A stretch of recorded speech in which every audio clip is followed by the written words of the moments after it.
Namaskar. Welcome to this third session of the second Adhyaya of Shree Bhagavad Geeta. We start with our gratitude towards the Lord, with whose grace everything is possible. We pray to this Guru Shishya Parampara through which this knowledge is transmitted for generations so as to reach us. I pay my respects to my Guruji Pujya Guruma, with whose grace I am able to learn these scriptures and share this understanding with you. Om Sahana Bhavatu Sahanau Bhunaktu Sah Viryam Karavavahai Tejasvinavadhitamastu Ma Vidvishavahai. Om Shanti Shanti Shanti. So let us just recapitulate the first two sessions of the second Adhyaya. In the first session, Arjuna, who was in grief, Arjuna Vishada Yoga, after the first Adhyaya when he saw his relatives and developed attachment, moha, and then he became very upset. He didn't know what to do. He doesn't want to fight the war because he can see all his relatives, own people. And in the first 10 shlokas of the second Adhyaya also, the description of Arjuna, his own arguments, that they are my gurus, how can I kill them, how can I fight with them, they are my forefathers, they are my grandfathers, my respected relatives, how can I fight with them? And then from the 11th shloka, Bhagavan starts his updesha, his teachings. And initially he gives the teachings from an absolute perspective of the reality. What is the real reality of this world? He shows. And that teaching continues. And even in the second session, we saw that from the 21st to the 25th shloka, this teaching of Krishna to Arjuna of the eternal, indestructible, omnipresent Atma Tattva, which is the Sat Tattva. This is the only reality of the existence. He's describing, and he says everything else, Deha, everything keeps on changing. Everything else is not the reality. It is a relative, we can say, you can see it transiently, but it is not the absolute reality. In the vision of the Lord, only the Sat Tattva, only the reality is something that never changes. It is the changeless. Behind all the changing things that we can see is the absolute reality according to the Lord. And then from the 26th shloka, Bhagavan starts describing what is the relative reality based on our beliefs. That even if we see that body is born and body is going to die, Jatasya hi dhruvo mrityu janma dhruvam janma mrutasya cha, he says, even then there is no need to worry. He's telling Arjuna, Natvam shochitum arhasi. Don't worry, don't have shoka, don't have grief, Arjuna. Even from the worldly angle, if you see from your own perspective, then also there is no point having this kind of a grief. And then from the 31st shloka, he starts the Dharma Updesha, Swadharmam api chaveksham navikampitum arhasi. He says, even looking at your dharma, your Kshatriya dharma, your duty here is to fight this war. This is a war between Dharma and the Adharma, and you have to fight this war because you are on the right side. You are Dharma, you are doing the Dharma Karma. Do your duty in the best possible way. Do your Kartavya, Bhagavan is telling Arjuna. And he says, if you don't do it, then people will disrespect you. And for years, they will feel for generations that you ran away from the battle which you had to fight. You were a great warrior, but you will have a lot of disrespect. And that will be very difficult for you. And then from the 38th shloka, there is a turn in the teachings of Shree Krishna. He starts the message of Karma Yoga, and then he praises Karma Yoga and then describes some of the aspects or attitudes of Karma Yoga, which we are going to see today. What is there in the second Adhyaya, what Bhagavan says about Karma Yoga in the second Adhyaya. So, though the second Adhyaya is called Sankhya Yoga, which is the knowledge part, but in the second Adhyaya also there is a lot of aspects of Karma Yoga also. And the introduction of Karma Yoga is in the second Adhyaya, and then the description, more detailed description of the Karma Yoga will be in the third Adhyaya. So in the 30th shloka, Bhagavan tells Arjuna to be equipoised in all situations. He says, Sukha dukkhe same krutva. In all sukha dukkha, you may have good pleasure, you may have pain. There will be lots of situations in your life when sometimes you will have pleasure, you will have pain, but remain equanimous. Don't be too overjoyed in pleasure. Don't be too upset or depressed in pain. Bhagavan is telling us, even in profit and loss, we will have profit in some areas when we do some of our work, business, or whatever profession. We will have some profit. Occasionally, we may have loss. We may have success in our life, what we believe to be success. But sometimes we may fail also, but we should remain equanimous. Bhagavan is telling us that we should remain samatva, having a samatva bhavana. And then he says, if you do fight your battle with this kind of a samatva attitude, this equanimous attitude, he says, na evam papam vapsasi, you will not get any sin, because this is the sowing the seeds of karma yoga, where karma yoga samatva bhavana is a very important aspect of karma yoga. Bhagavan is going to talk in the 48th shloka how samatvam Bhagavan is going to say that it is karma yoga. So here Bhagavan is telling Arjuna that yes, you can see that there is difficulty here. You may fight, you may win, you may lose, you don't know. But you have this samatva bhavana and do whatever is the right thing to do, what is the best thing to do. Bhagavan is telling Arjuna that is in your hands.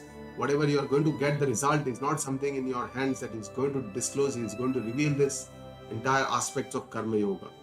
So here Bhagavan marks the end of the Sankhya Yoga. It says that Esha te bhita Sankhya. Oh Arjuna, so far I talked to you about the Sankhya part, the knowledge part. Sankhya means Sankhya, means it can be counted. So here the knowledge part is something that can be counted. The Sankhya Yoga, which was a path of the Vedanta, which is described by Kapila Muni, the initiator was Kapila Muni, describes that there is in Sankhya, there is Prakriti, which is consisting of 24 tattvas, and there is a Purusha, which is one. Behind all this, there is only one Purusha, which is the Adhisthana, or the real, the essence of his existence. So that is the Sankhya part. Atma Jnana, what is Atma, what is Anatma, what is Prakriti, what is Purusha.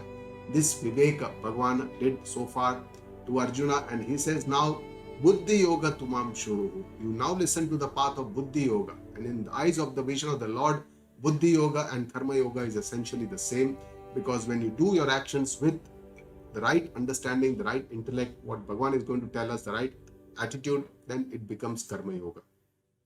Buddhya Yukta Yaya Partha. If you do your actions with this attitude of Karma Yoga, Bhagavan says, Karma Bandham Prahasyasi, you will be liberated from the bondage of karma. So normally, our Guruji tells us that, Shastras tell us that karma leads to bondage. That is a natural way how karmas bind us. We do karma, we do our actions, then we get some success, we want to do more and more, and that's how we keep on getting binded to this karma. But Karma Yoga is that art which helps us to relieve from this bondage and helps us to lead to freedom. Now, Karma Yoga does not mean that we leave karma. It is not that we, give up karma. We have to continue doing the same karma, the same actions. We have to continue doing this, but in such a way, with such an attitude that it does not bind us. So actually, we are moving in one direction. The rope is binding us, and then with understanding, we have to start moving in the another direction when the rope starts untwining us. So essentially, we continue our actions, we continue our karma. We don't stop our karma, thinking that karma is giving bondage. Let me stop doing karma. That is not the teaching of the Lord. The teaching is that we should continue doing our karma, but we should do it with the right kind of an attitude, which is called Karma Yoga, which will help us to relieve us from this bondage that karma puts us into. So what is that way? What are the attitudes of Karma Yoga? How can we convert our karma to Karma Yoga? And what is Karma Yoga? We all have heard about Karma Yoga, but what are those attitudes that Bhagavan is going to talk about in the second Adhyaya, in the third Adhyaya, even in sometimes some shlokas in the sixth Adhyaya initially, and then in the 18th Adhyaya, Bhagavan talks about Karma Yoga, how it is important. So first let us understand what is not Karma Yoga. Doing a lot of karma, doing it with a lot of sincerity, with our duty, and just keeping on doing work for entire lifetime, being workaholic about our life, having very passion for getting more and more, is definitely not Karma Yoga. It's not Karma Yoga. We must realize that this is called Karmata. It is Karmata. It is not a Karma Yoga. It is, just having passion in doing actions is not Karma Yoga. So Karma Yoga is something. The other thing which is not Karma Yoga is inaction.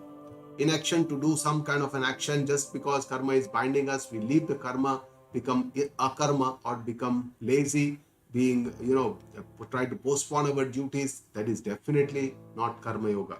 So this is not Karma Yoga. But from inaction, from akarma, we have to first get into the karma mode. That means we have to start doing the action. And then the actions have to be done with some kind of a principle, some kind of ethics, morality, or dharma, what we call as a dharma. Dharma is the right thing to do. And we all know what is the right thing to do. For Samanya Dharma, it is common sense to all of us. We don't want to be hurt, so that's why we should not hurt others. We don't want to be cheated, we should not cheat others. We don't want that somebody should tell me lies, I should not tell lies to others. So this is the Samanya common sense Dharma, non-violence, honesty, truthfulness.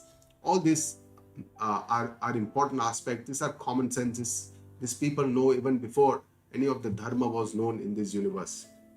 So this kind of value-based Dharma is something that most of us know how to live life. In a sense, we can say we should live and we should let others live without any difficulty. So that kind of a Dharma is something. And then in our life, if we talk about the worldly view, then we have a lot of responsibilities, a lot of roles that we have to play in our life. I may be a son somewhere, a father somewhere, a student somewhere, a teacher somewhere, a professional somewhere, and I have to play a role of a responsible citizen of the country.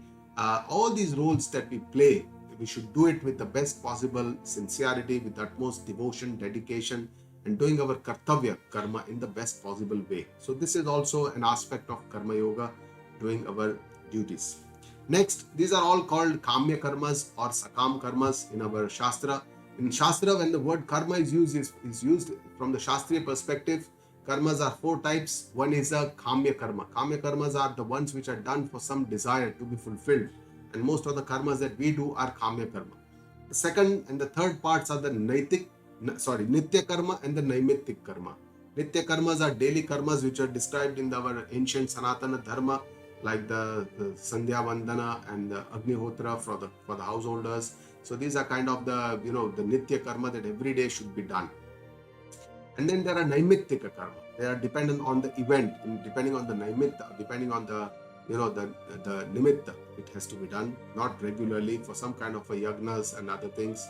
And then there are prayashchitta karma. If something bad has been done or some papa has been done, unawareness, then we have to do certain yagnas for getting out of this. So these are called prayashchitta karma. So these are the 4 types of karma. Here Bhagavan talks about not the kamya karma, but from kamya karma gradually we have to turn towards what is called as the nishkam karma. Nishkam karmas are not done for our selfish motive, but for the motive of the welfare of the others, for others, and for the benefit of the society at large.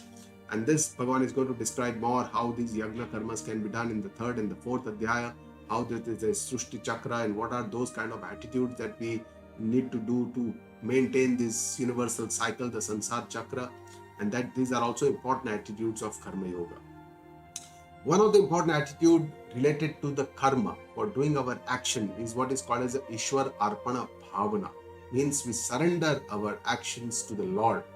Bhagavan does not describe in this Adhyaya that how we can surrender, but the 18th Adhyaya he describes one shloka, Swakarmana Tama Abhyarcha. It says, Siddhim Vindati Manava. Means we worship our actions to the Lord, then only we get this ultimate success, ultimate goal in life. And this worshipping of our actions is something that it's a little difficult to understand, because karma is a very stula, it is a very gross thing. How can we use it as a worship to the Lord? Guruji explains us that there are 2 or 3 ways we can do this. One is like a prayer. We always, whenever we do our actions, we remember the Lord, chant the name of the Lord. This smarana of the Lord itself becomes samarpana. Samarpana means Ishwara Arpana. So this surrender to the God is one of the attitudes of Karma Yoga. Another important aspect of Karma Yoga is samatva, equanimity in the results of the actions. Whenever we get the results of the action, we may get something better than what we expected, we may get it something lower than expected, we may get something viparit, completely opposite to what we expected. We expected a profit, we got a loss. Then we have to remain equanimous. Samatva buddhi is an important aspect of Karma Yoga. And then whenever we get the results, sometimes we expected something good, but we failed in the exams and we become very upset, we become depressed. So that acceptance with the understanding, and this is called prasada buddhi, to accept the result like a prasad from the Lord, from the offering from the Lord. Prasad is something that we always accept unconditionally. We never question why prasad is so little, why it is so much, why is it so salty, why it is sweet. It's generally It's very tasty. And even if we take very small amount, we generally take a very small amount of the prasada and then we share it with others. So that is a kind of the buddhi that we need to develop. That is what one of the aspects of Karma Yoga. And all these attitudes help us to soften our main problem. Our main problem is Raga Dvesha, which Bhagavan is going to explain more in the details in the second Adhyaya, in the later part. Even in the third Adhyaya, he will talk about Raga Dvesha. What are Raga Dvesha? How do they live? How do they work? Very subtly, very sukshma, in a very subtle way it works in us. This raga means our attachments, our likes, our strong likes to certain things. We like certain things, we like certain people, we like certain food, we like, if we don't get what we like, then we become upset.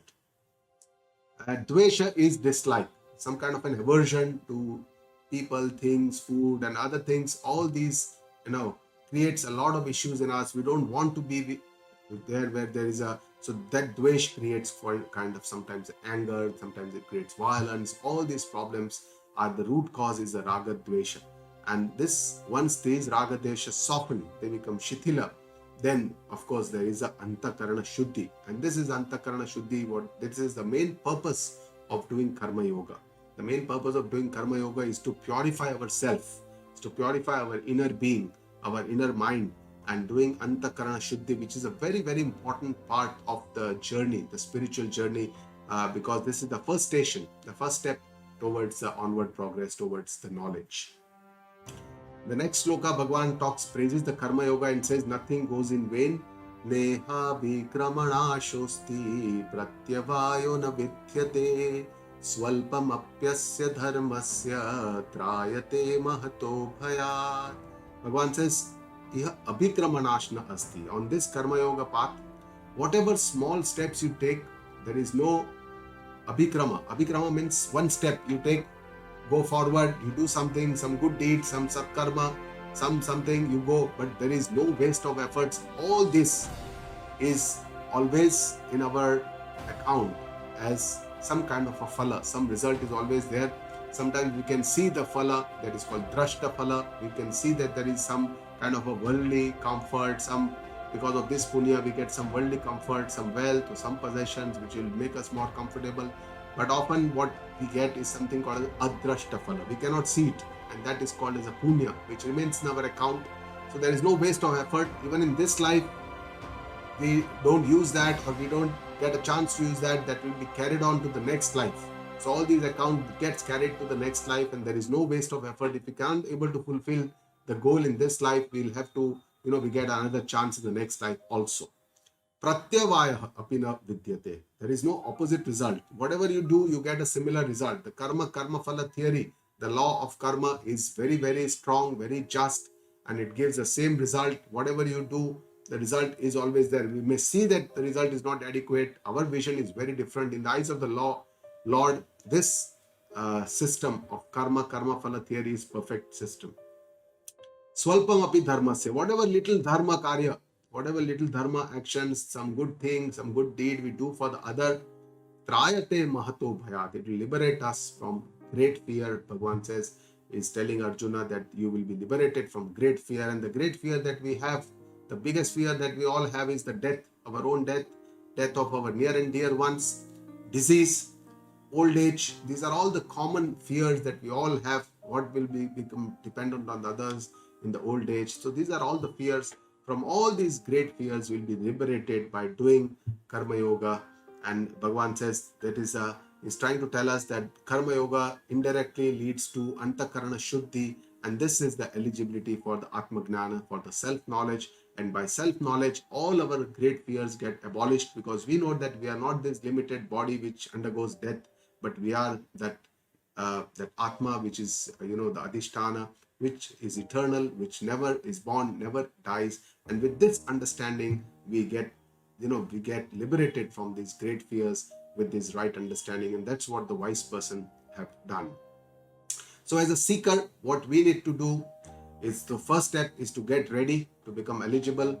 And this readiness is by nothing else but karma yoga, which is the first and the fundamental, most important step for most of us, because we are all attached, involved all the time in karma, some or the other actions, right from the morning when we wake up. is nothing but we do some actions, we do our Nitya Karma, and then we do our, all our professional work, we do our family work, and we do some social work, and we do a lot of different work. And that's what we are doing all the time. And that's why for us, the most important sadhana, the means to achieve the goal in the spiritual journey is Karma Yoga. And this purity of inner mind is the most important. The final step we must remember is the knowledge, because there is no liberation without knowledge, because the main root problem is ignorance of our own self, ajnana. And that ajnana causes the moha, it causes all the attachments, all the vices, all this is because of ajnana. And to get rid of this ajnana, we need to understand our own Atma Swarupa, our own self. And this self-knowledge, the final step of the journey is by 3 methods, Shravana, Manana and Nididhyasana. And the final goal is definitely to understand this Atma Gnana, which liberates us from all the limitations and gives us moksha. And this moksha is not something after death. It is not that after that we will not be born. During this life, we get liberated and free from all the afflictions and all the limitations of, space, time, things, everything is limited, because we understand that our true nature, what is our true nature, our real self, what is the basis of this existence. So listening or Shravana is a very important part of this knowledge part. There are 2 types of Shravana. The first Shravana that we are doing right now is something which tells us what is the goal. It makes the goal very clear, that this knowledge is the final goal which needs to be understood first. And then the second Shravana helps me to means to acquire that knowledge from the Guru. And this is called the sadhana. And this is how we need to understand. The next shloka, Bhagavan talks about now the attitudes of Karma Yoga. One of the important attitudes is to use our intellect, our buddhi, which is the greatest gift of God to humans. And we have to use this to do our actions, to do our karma. Vyavasayatmika buddhihi rekeha kuru nandana bahushakhāyanantascha buddhayo vyavasayinam. Bhagavan says, hey, Kuru Nandana, that is the name of Arjuna, is the Kuru dynasty. He says, on this path of Karma Yoga, there is only one Eka Vyavasayatmika Buddhi. Iha means on this path of Karma Yoga is talking about Karma Yoga. One Vyavasayatmika. Vyavasayatmika means determined intellect. One, there is no, there are no different branching, there is no different options. You see only one goal which you need to reach. And that's why he says Buddhaya Avasayana. But those people who do not have this kind of a buddhi, they do not have a one-point intellect, Bahushakha Anantascha, means their notions are Bahushakha, means they have many branches, many discriminations, many options. They keep thinking this or the other, this or that, or this or that. Bahushakha Ananta, innumerable times they have options, they keep thinking. They don't have a clear goal, they don't have a clear focus. They have a lot of Bheda Buddhi, they see a lot of differences in the world, and this is what Avyaya Sayinam is. So let us understand what is this Vyavasayatmika Buddhi. Bhagavan is talking about determined intellect. Vyavasaya means our profession, and we do our profession with utmost sincerity, and that is called Dhrad Nishchaya, a determined resolve that this is what we need to do in our life, this is my duty, this is what I should do with my best possible way. And that's why Vyavasayatmika Buddhi means a determined intellect, which is one. Bhagavan says Buddhi Eka. And this determination of our intellect, of our understanding, our buddhi is first in the relation to the goal. What is the ultimate goal that I have to reach? Where do I have to reach? What is that one goal? And our Vedanta tells us that goal is only one. There cannot be 2, 3, 4 goals. The final goal is only one. But then there are several ways to reach this goal. The means to the end, the means to reaching, what are also called the sadhana. That may be Karma Yoga, Bhakti Yoga, Gnana Yoga, Ashtanga Yoga. Different sadhanas we can use to reach this goal. But ultimate goal is only one, to understand the truth or the reality of the existence. And on this path, Shastras tell us that we have to keep walking our own Purushartha, our own pursuits, our own persistence, our own efforts are extremely important.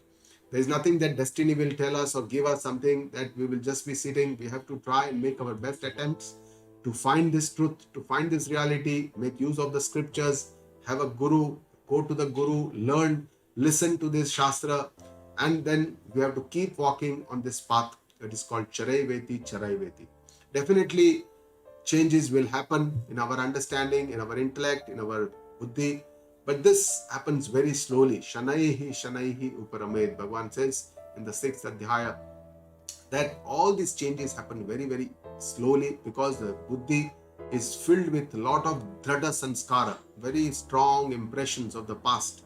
Not only this janam, but so many other lives we have had some such strong impressions. That's why the change also happens very, very slowly.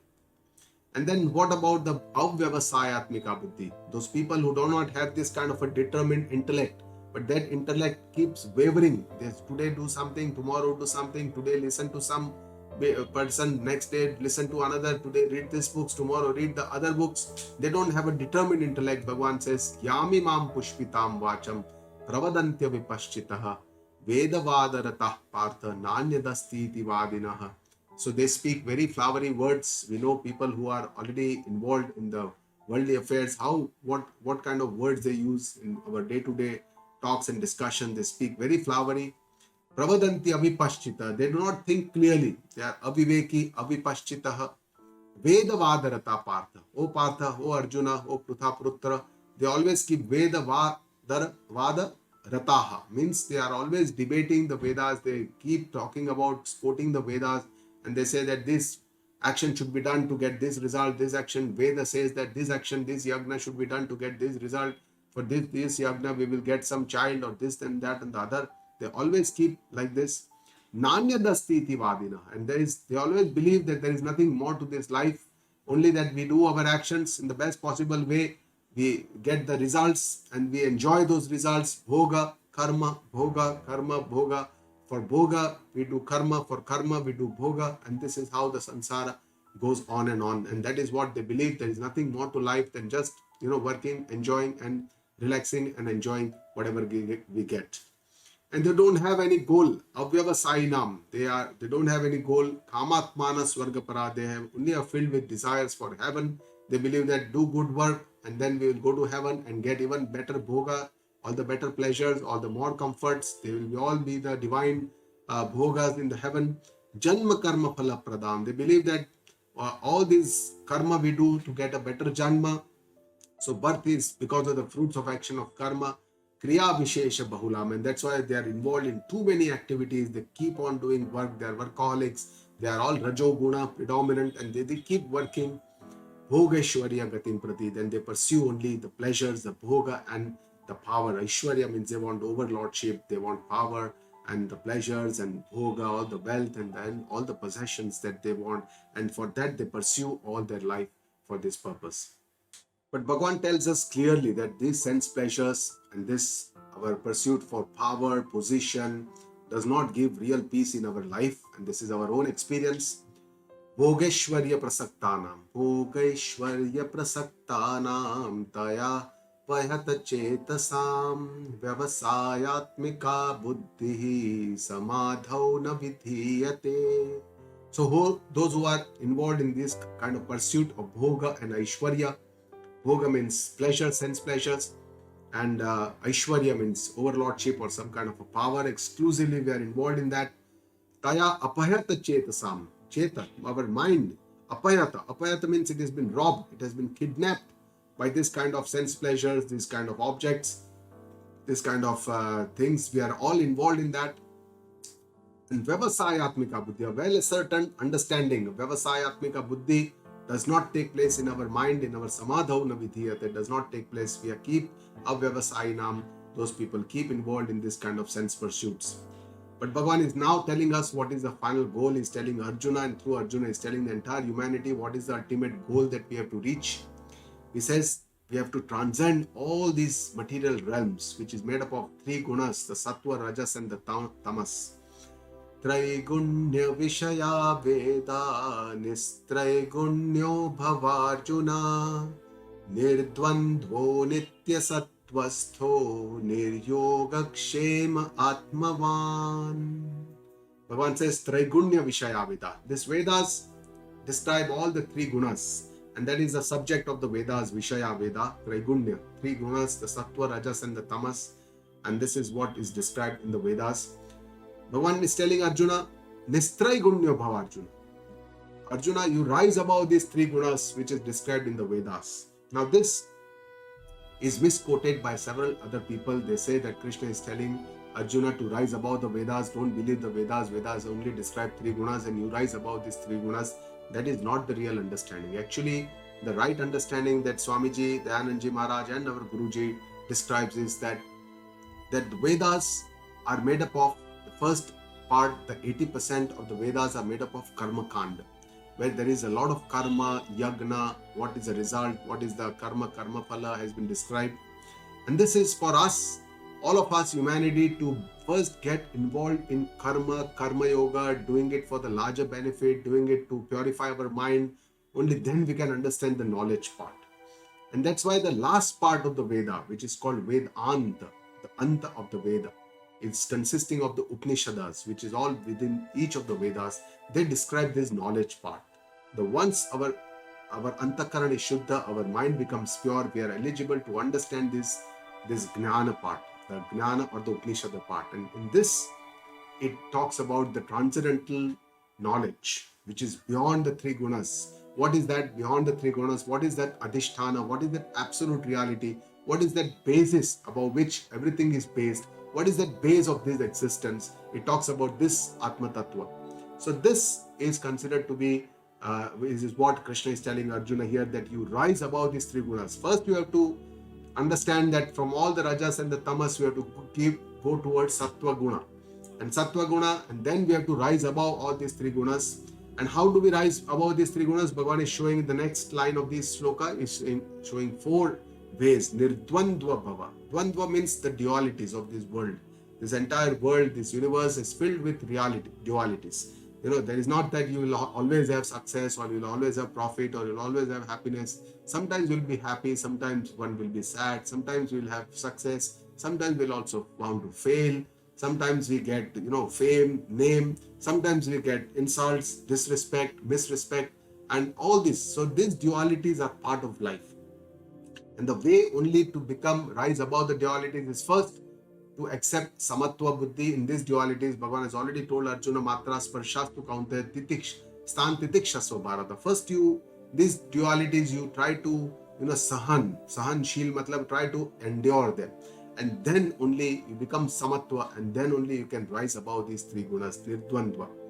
Nitya sattvastha. But before getting, we have to get into the sattva guna, because raja and tama guna, it ignites a lot of our asuri, sampatti, some of the vices that we have are all because of the raja and the tama. But from there we have to kind of come into the sattva guna. Bhagavan is describing this quite in great details in the 16th.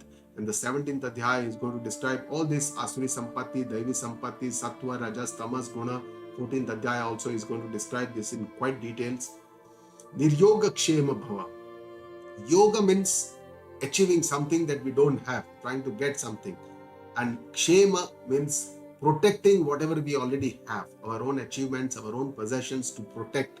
And all of us, all the time, all our life, we are only worried, anxious, and upset about yoga. Either we want to achieve something that we don't have, and kshema, what we have, we want to maintain, what we want to protect or maintain, right? So yoga, you can say, is getting a degree or an education is yoga. Yoga is getting a job, but then to maintain the job, you need what you have to worry about is shema.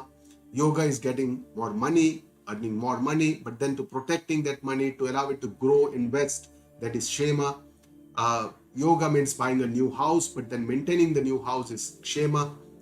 Getting married is yoga. You don't have a partner, you get a partner now, but then to continue a happy marriage is kshema. So we are all in stress of yoga and kshema. And Bhagavan is telling Arjuna, yoga kshema vahamyaham in the Vishwarupa Darshan, I think the 11th Adhyaya, he talks about to Arjuna that I'm the one who takes care of all the yoga kshema. Why do you worry?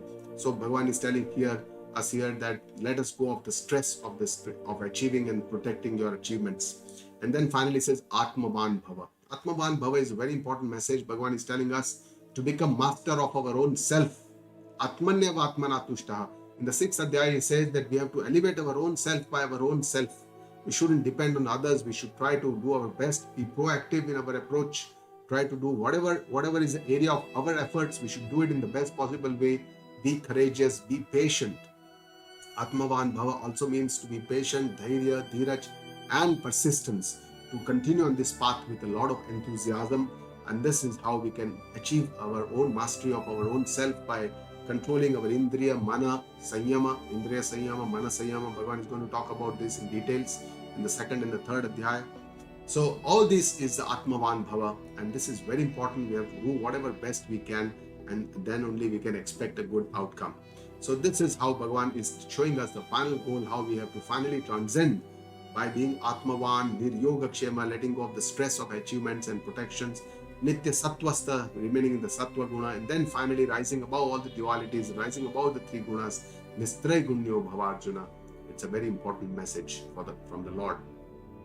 And then in the next shloka, Bhagavan tells us, till when should we do karma? What is the limit? What is the the final destination of karma? He says, till we get the self-knowledge, till we get Atma-jnana. Yavan artha udah pane sarvata sampnutodake tavan sarveshu vedeshu brahmanasya vijanatah. Says, just there is a purpose of a small pond till it gets overflowed by a lot of rain. Similarly, till the time the person attains the divine knowledge, the Brahma Jnana, the Atma Jnana, this Vedic Karma, the Vidhi Nisheth are important. Once we get the Atma Jnana, then we know that we are the Akarta Swarupa of our Atma. Then there is no Vidhi, there is no Nisheth. This Jnani person always feels that he is Paripurna, does not want more, and Bhagavan is going to describe all these attributes in the Sthita Prajna Lakshan in the next section. We are going to see this. And karma in our Shastra tells us that karma we don't have to leave. Karma Tyaga is never ordered in our Shastra. It is only told to us that, whenever it will become ripe, whenever Antakarana Shuddhi, Raga Dvesha will be Shitila, and when the fruit becomes ripe, karma will automatically fall off. We don't need to actually, get the fruit. We have to, don't pluck the fruit from the tree, but the fruit will automatically fall off when it is ripe. So karma tyag is something that is permitted by the Shastras. It is never ordered or by the Shastras. So next shloka is the most well-known shloka of Bhagavad Gita. All of you must have heard about this shloka. Let us understand the meaning. Karmanyevadhikaraste ma phaleshu kadachana ma karma phalaheturbuhu ma te sangostva karmani. So this shloka tells us about the four pillars of Karma Yoga. It is also called the Chatur Sutri shloka of the Karma Yoga. There are four pillars. One, Karmani eva adhikaraha te, means your choice. Bhagavan is telling Arjuna to all of us that your choice is only in actions, in karma. Ma phaleshu kadachana, means your choice is not in the results of the actions of the karma that you do. Karma phala, it is not your choice. Ma karma phala heturbuhu. Bhagavan says, do your actions with the right understanding so that it does not cause bondage. Don't be a cause for your karma phala hetu. And Bhagavan says, Mate sangha astu akarmani. Don't be attached to inaction. Don't be lazy. Don't be akarma. Don't be bound to, laziness, pramada, alasa. But get into the action mode. So let us understand each of them in a little bit more details. Karmani eva adhikarate means we are all engrossed, attached to actions all the time. But this is the only area where we have our own free will. That, we can determine what kind of actions to do, when to do, how to do. This is an area which is our department. And Bhagavan says it is your adhikara. Adhikara, literal English translation means a right. But the right meaning is that this is my choice. This is not my adhikara. This is my choice, that I can choose the karmas which I want to do, in the way I want to do, the time I want to do, that is up to me. So this is my area of free will which I should exercise in the best possible way to do my actions well. And Bhagavan is trying to tell us that you have been given everything to do your actions. All this, right from the time we were born, we have been given the entire environment. Everything is free of cost, the oxygen and all the water and all the supply and everything, the land to build our home and to work, and all the tools that we do our work with, all the people that we work with, everything has been given to us. We have to just fulfill our role, our responsibility. And we need to do our role and responsibility in the best possible way with the right attitude, Bhagavan is telling us. And that is what is the Karma Yoga.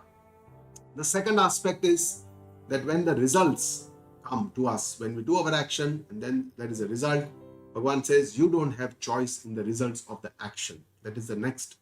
And this sutra has been quite misunderstood, because that's why this Karma Yoga is very, very commonly misunderstood.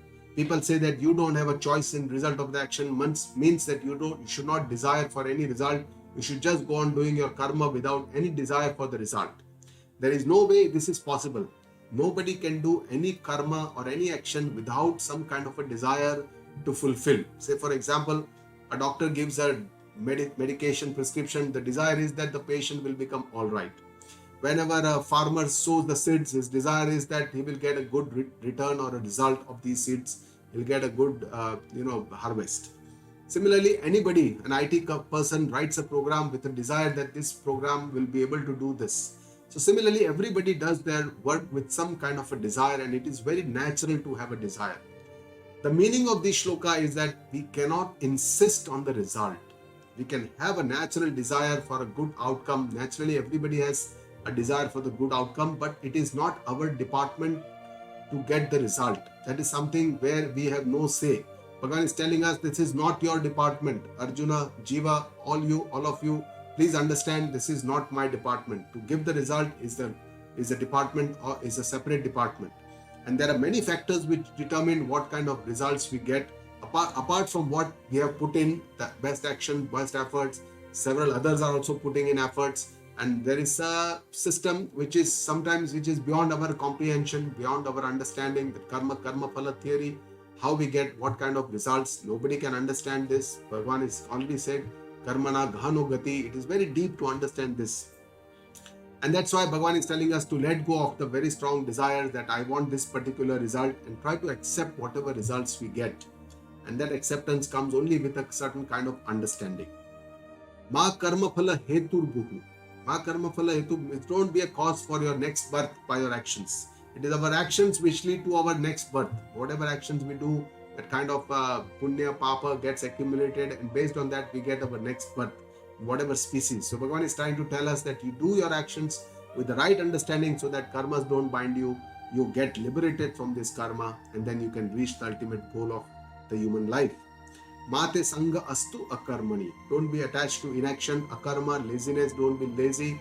Don't run away from action because of fear. Here Arjuna is trying to, he's not trying to fight the war, not because he's fearful. He's a great warrior. He knows his strength. He doesn't have fear to fight the Kauravas, but here he has developed attachment, moha. That's why he does not want to fight the war, doesn't want to do his karma. That's why Bhagavan is telling him, don't be attached to inaction. What you need to do, Arjuna, get up. Tishta parantapa, hey great warrior, you have to fight this. Make the best use of this human life that we have for doing our best possible actions to elevate ourselves and get a better tomorrow.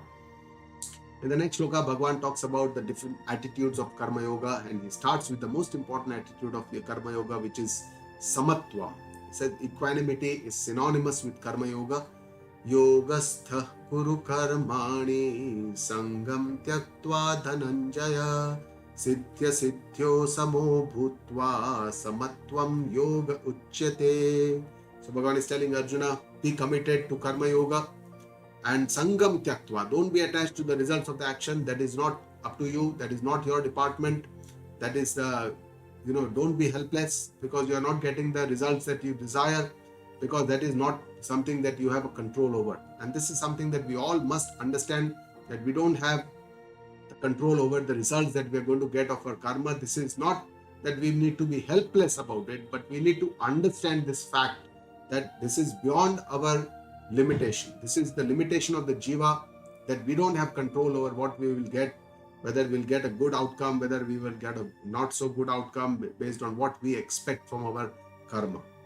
So that's why Bhagavan is telling Arjuna, be poised in success, siddhi, asiddhi, and samatvam yoga uchyate. Bhagavan is telling Arjuna, samatva hi yoga hai. Samatva is karma yoga, and that's how he's giving the definition of karma yoga, that samatva is karma yoga. But it's very difficult for us to become samatva in all these dvandvas, in all these dualities. How can we achieve samatva? So that is the biggest question, and Guruji explains to us several ways how we can understand this. So first, let us understand samatva is not in actions, because actions are very different. We keep doing different actions, we keep doing different work, different schedule, different types of. So samatva cannot be in action, because actions are multitude, multi-different. But samatva buddhi has to be done in the results of the action. In karma phala, we have to develop a buddhi of samatva, bhavana, equanimity when we get the results, because that is something which is not in our control, as Bhagavan has rightly explained. And that's why in karma yoga, the most important thing is to accept that there is some higher power which determines this karma phala. Karma phala, if it is not under my control, that somebody else is controlling this karma phala. And who is that? We may call it as a higher power, we may call it Ishvara, we may call it God, we may call it Bhagwan, we may call it by different names. It does not matter. But there is some higher power which controls this svikara. This acceptance of the higher power is an essential part of karma yoga, because only then we can be able to connect the dots, and we will be able to understand how this existence works. We know that this is a beautiful creation, and that's why behind this beautiful creation there has to be a creator. There has to be a power which maintains, which has created this, not only created this, but that power which also maintains this creation. If you see from our own perspective, just a human body, it's such a complex machine with so many different organs, so many different functions, so many different muscles, everything working in a beautiful coordination. Just a swallowing involves so many muscles, just a defecation act involves so many coordination of so many muscles that we all take it for granted. The digestion process is unbelievable. The circulatory system, the respiratory system, how the kidneys take care of the waste, everything is beautifully done. How the liver metabolizes all that food we eat and segregates into proteins, calories, carbohydrates, how everything is being organized. It is mind-boggling machine. And if you see the Vyashti on the universal level also, so many solar systems, so many planets, so many suns, planets going around the sun in different movements, all the seasons keep changing, the gravitational forces, the absence of gravity in the space, outer space, and how everything is organized. Who determines this? The motion of the planets. So there has to be some higher power which keeps everything in a very beautiful harmony, how this harmony is preserved. And that's why common sense tells us that there has to be a higher power, and that is the creator of this universe. But that creator also maintains his universe, because the universe is maintained so beautifully, and that there are many laws which have been created to maintain the order of this universe, and this order of this universe itself is the Lord. So apart from many other laws like the gravitational force and a lot of other laws of the physics, the laws of the biology, the laws of the chemistry, and there are several universal natural laws which are there, the karma phala theory is also very important theory. And here we have to understand that God is the karma dhyaksha. He takes care of this entire karma that we do, what kind of understanding, attitude we have for the karma, and how the fate of this karma is going to be decided. Karma phala data. Ishvara is the karma phala data. He is the giver of the fruits of the action. I am doing the karma, he gives me the fruits of the action. This is the understanding. This is the partnership that we have to understand. This is how we have to closely work with Ishvara, and that is the only way we can surrender to the divine. Remember smarana during our actions. Develop this Ishvara Arpana Bhavana. Have a prasada buddhi when we get the results, and share it with others, and remain free from all the anxieties, worries, and attachment, because Ishvara is karma phala theory is a very just theory. It is not, I'm not being, there is no injustice to anyone. And that's why with this understanding, we have to remain free from all the anxieties. The next shloka, Bhagavan talks about the Buddhi Yoga. He says, take the refuge of your intellect. Durena yavaram karma buddhi yoga dhananjaya buddhau sharanam anvichha kripana phala hetavaha. He says, oh Arjuna, Dhananjaya is the name of Arjuna, who used to get a lot of wealth after the Ashwamedha Yagna. He got a lot of wealth from a lot of other different kingdoms. That's why his name was Dhananjaya. He says, Durena hi avaram karma. So selfish actions are avara. Avara means inferior. Vara means superior. Avara means inferior. Avara to the selfless actions which are done by Buddhi Yoga. Buddhi Yoga is the actions done with understanding, with Buddhi, with intellect, the Karma Yoga. So selfish actions and selfless actions, Bhagavan is saying that the ones that we do just for our own sake, our own self, are inferior to the ones that are done for the others because they give more punya. And that's why Bhagavan is telling Arjuna, Buddhau Sharanam Anvicha, take shelter of your intellect. Krapana phala hetava, those who work for their own purpose, for their own results, for their own self, only for their results, are kripana. Kripana means miser. So take the refuge of your intellect. Buddhau Sharanam Nivichva means our scriptures tell us that the thought, the vichara, the viveka, understanding with discriminative understanding to what is the right thing to do, what is not the right thing to do, and the knowledge, our own gnana, are given the highest importance in our scriptures. Here Bhagavan is telling Arjuna that Buddha Sharanam Anvicha, take help or take refuge of your intellect. One should not be carried away by our emotions. We quite commonly get carried away by emotions in our life during situations. But Bhagavan is telling us, take the refuge of your intellect. Buddha Sharanam Anvicha. Try to control your mind by your intellect and try to rationalize the thing and then take your decisions in the best interest of yourself. And then Bhagavan is talking about the one-pointed goal, which is also Nishchayatmika Buddhi, which is also the refuge of the intellect. The other meaning of taking refuge of your intellect is to take refuge of a person who is highly intellectual. The learned guru, who is a Shrotriya, Brahmanishta, this kind of Buddhiman guru. If we take the shelter, if we are not so intelligent, then we should take the help of the intelligent guru to understand the scriptures. And finally, it also means take the help of the Buddhist Swarupa, the Gnan Swarupa, Paramatma, who is full of knowledge, who is Sarvagna, who is the all-knower of everything. Take the shelter of the divine Paramatma, and this only leads to the purity of our inner mind, Antakarana Shuddhi. The next shloka, Bhagavan talks about another definition of Karma Yoga. He says, Yoga Karmasu Kaushalam. Discretion in actions is Karma Yoga. Buddhi Yukto Jahatiha Ubhe Sukruta Dushkrute Tasmat Yogaya Yujjasva Yoga Karmasu Kaushalam. He says, using your buddhi, your intellect for your actions, be the same or equanimous in virtues and papa and punya, and commit yourself to Karma Yoga. Ho Arjun says, Yoga ha Karmasu Kaushalam. Cleverness in action is Karma Yoga.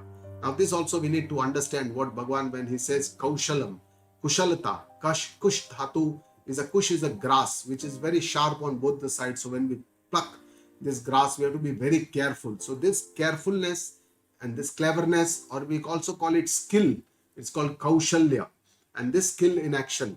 But just the outer skill in action, having a good skill in doing our profession, in our work, is not Karma Yoga. We must understand this. Say for example, somebody is a great lawyer, the way he argues in the court is very skillful. That is not Karma Yoga. A thief who does beautiful stealing, he is very good in his stealing, then that is also not Karma Yoga. So what is Karma Yoga then?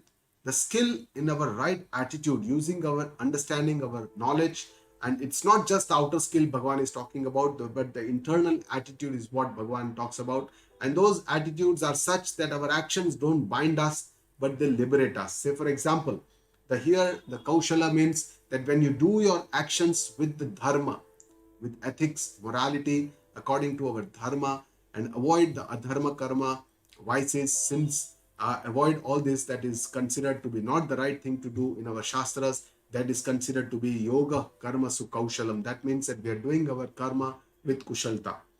Having awareness in whatever actions we are doing, mindfulness, Sajagata, in everything that we do mindfully, not doing too many multi-purpose things at a time, having a lot of awareness in whatever we do, that is also called Yoga Karma Su Kaushalam. That is also a part of Karma Yoga. In the next verse, Bhagavan tells us what is the final goal till which we have to do Karma Yoga. He says, Karma jam buddhi yuktahi phalam tyaktva manishinaha janma bandha vinirmuktaha padam gacchantya namayam. Bhagavan says, Karma jam buddhi yuktahi. By doing all your actions with the attitude of Karma Yoga, which has been just described, he says, Phalam tyaktva. Let go of the attachments with the fruit of action. because that is not under your control. Don't be attached to these fruits. That is something that I will take care. You do your karmas in the best possible way. Manishinaha. Manishi means one who has a isha over mana is called manisha. Means one who has conquered his own mind by his own intellect and he's become restrained over his mind. That is person is called manisha.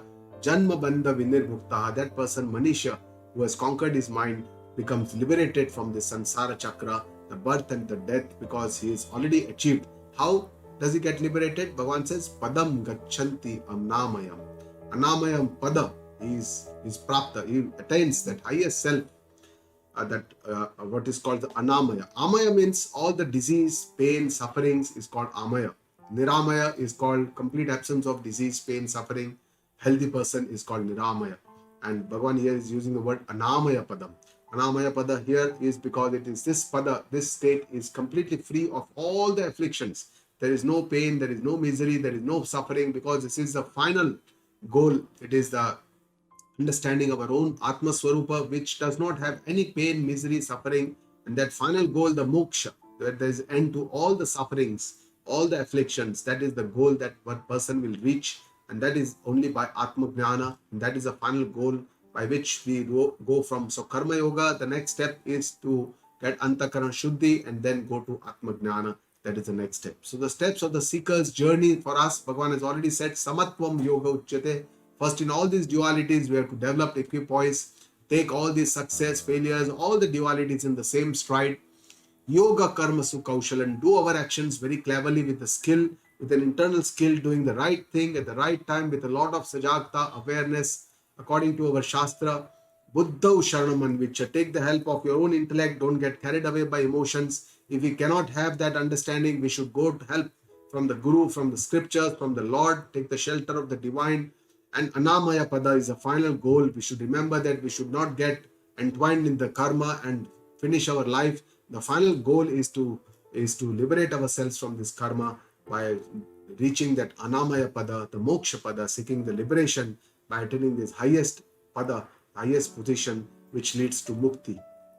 So summarizing the attitudes of Karma Yoga, again, from inaction, we have to come into action mode. We have to do our karma. We should not become lazy.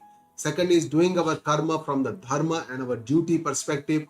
The third is from the selfish actions, we have to now go more towards selfless actions. Buddhi Yoga, Bhagavan says, use your intelligence, use your understanding, intellect.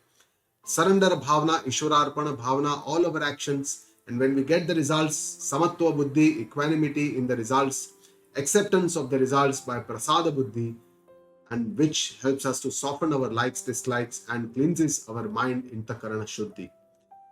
But the final journey of the final path to the knowledge from Karma Yoga, when we go to the knowledge path, there are two steps here involved. One is to become eligible for the Gnana Sadhana, and this eligibility is called what is called as Sadhan Chatushtaya, the four sadhanas, the Viveka, Vairagya, Shama, Adi, Shat, Sampatti, and Mumuksha. So these are the four sadhanas which have been described in Vedanta, in our Vedas, to become eligible for Atma Jnana. And finally, for the Gnana Prapti, that knowledge to acquire that Atma Jnana, the three sadhanas. First is the Shravana, listening to Vedanta from Guru, to Manana, to clear all the doubts by introspection, by logic, by Tarka, by Shastra Vihita Tarka. And third is Nididhyasana, which is meditation to internalize all this knowledge, so that all the Viparit Sanskaras are taken care. So next shloka, Bhagavan describes this, the first step, the eligibility, how we can attain this four sadhan chatushtaya sampatti. Yada te moha kalilam buddhir vyatitarishyati tada gantasi nirvedam shrotavyasya shrutasya cha. So Bhagavan is telling the first line that when you will be able to cross this mud of attachment. Kalila means mud or a dense forest. Both are very difficult to cross. Similarly, moha, our attachment, our delusion is something which is very, very difficult to cross. But this we have to only cross by our buddhi, by our intellect, by the sense, what is called as the viveka, by the right kind of a discrimination between what is one and what is the other. What is Atma, what is Anatma, what is the right thing to do, what is not the right thing to do. What is Daivi Sampatti, what is Asuri Sampatti. All this discrimination we have to keep doing. With this Vivek, then we will achieve, then you shall attain. Bhagavan is saying, Tadagantasi Nirvedam. From Viveka, we'll develop Vairagya. Nirveda is Vairagya. Then we'll understand that what I am worried about is not the ultimate reality. That is not the thing that is most important for me. There is something which is beyond this, what is most important. There is something which is beyond what is seen, is the truth, that is a reality. Once we understand this, there is a Viveka, then we develop Vairagya. Then we understand that this, what is seen, is not so important, and that's why we develop a little less of attachment, Mahatva Buddhi, importance, and then we develop Vairagya. So we get a little bit away from this. From whatever you all have heard, Shrotavyasya Shrutasya Cha, and what you will hear in the future. And then Vairagya is a kind of a understanding, it's kind of a maturity of our mind, it is kind of an acceptance of the reality, it is allowing us to handle our own self free from all the emotional turmoil. So it's a very, very kind of a mature state of mind. Vairagya is not a temporary situation that I want to run away from this world, I want to get knowledge. That is not Vairagya. That is Smashan Vairagya. It's a very temporary Vairagya.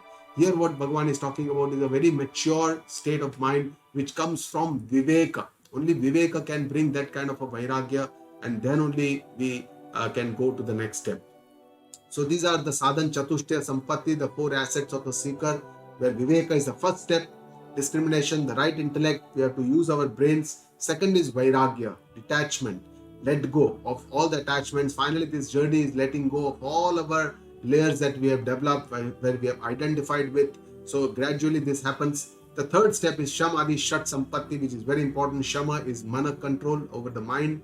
Dhamma is control over our indriyas, senses. Uparati is detachment from useless, unnecessary activities. We should come out. Titiksha is endurance, Sahanshilta. Shraddha is faith in the Guru, scriptures, and the Lord. Samadhana is chitta ekagrata, or focus, or concentration of the mind. And mumukshatva, which is the final, which is most important, intense desire from freedom, from the limitations, all that we face during our lifetime. This intense desire is very important to transcend to this knowledge. And then the knowledge part, when it comes to, there are 3 steps to get this knowledge: the Shravana, the Manana, using the logic, Yukti, and third is the Nididhyasana, which is the meditation to internalize this meaning, so that the opposite sanskaras, which are called Viparyaya, are counteracted, and to convert this Anatma Vishayaka, the objects and the worldly sanskaras, into Atma Vishayaka, the unknown reality, the unseen reality sanskaras. So this Bhagavan is talking about in the next shloka.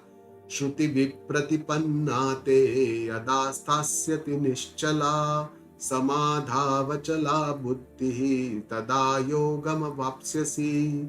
So this final journey Bhagavan is talking about, the Shruti vipratipanna. Doubts occur in our, after we listen Shravana of the scriptures from Guru. Sometimes we hear different people, so some doubts are created, whether this is the right thing or this is the right thing.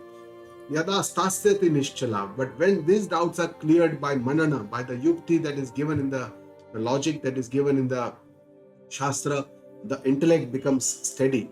And with this samadhavachala buddhi, when the intellect becomes steady, we are able to concentrate, focus on our Atma during our meditation. The Nididhyasana is being done. Tada yogama papam. Then you will be able to achieve this yoga. And this Bhagavan is talking about is the Sthita Prajna Yoga, the union with our universal consciousness beyond all our limitations. We achieve that become that wisdom, that enlightenment.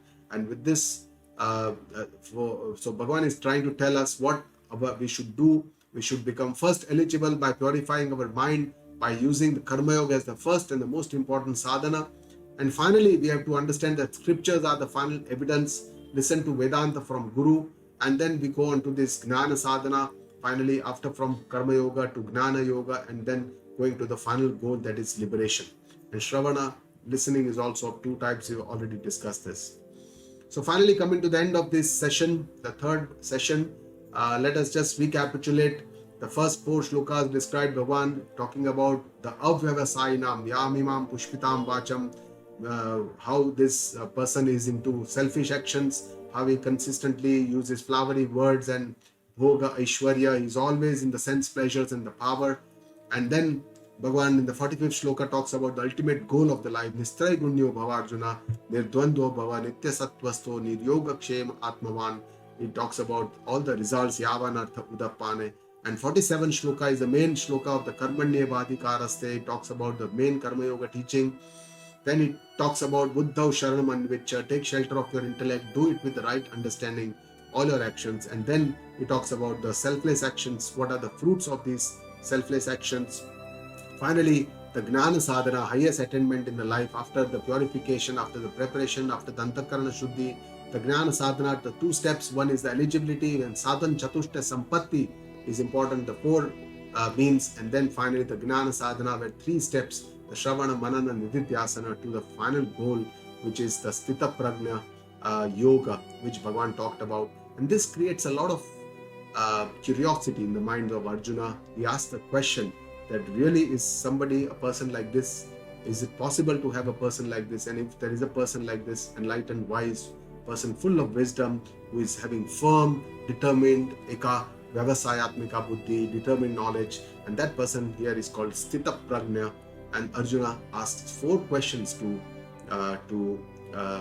Lord Shri Krishna in the 54th shloka, and the final 18 shlokas are totally devoted to this Sthita Prajna person. Arjuna asks, what is his bhasha, ka bhasha, what is his language, what are the attributes, kim prabhashata, how does he speak, what is the response, kim asthita, how does he sit, meaning what is his mind control, and kim vrajet, how does he walk, meaning what is his conduct in the life. And these are the four answers, questions that Bhagavan is going to answer very beautifully, that will tell us what is the ultimate goal of our life, what is that kind of a person, what is his temperament, what is his understanding, how does he behave, he or she behaves in life, what is the conduct, what is his mind, status of the mind. That will be discussed in the final session of the next fourth session of the second Adhyaya.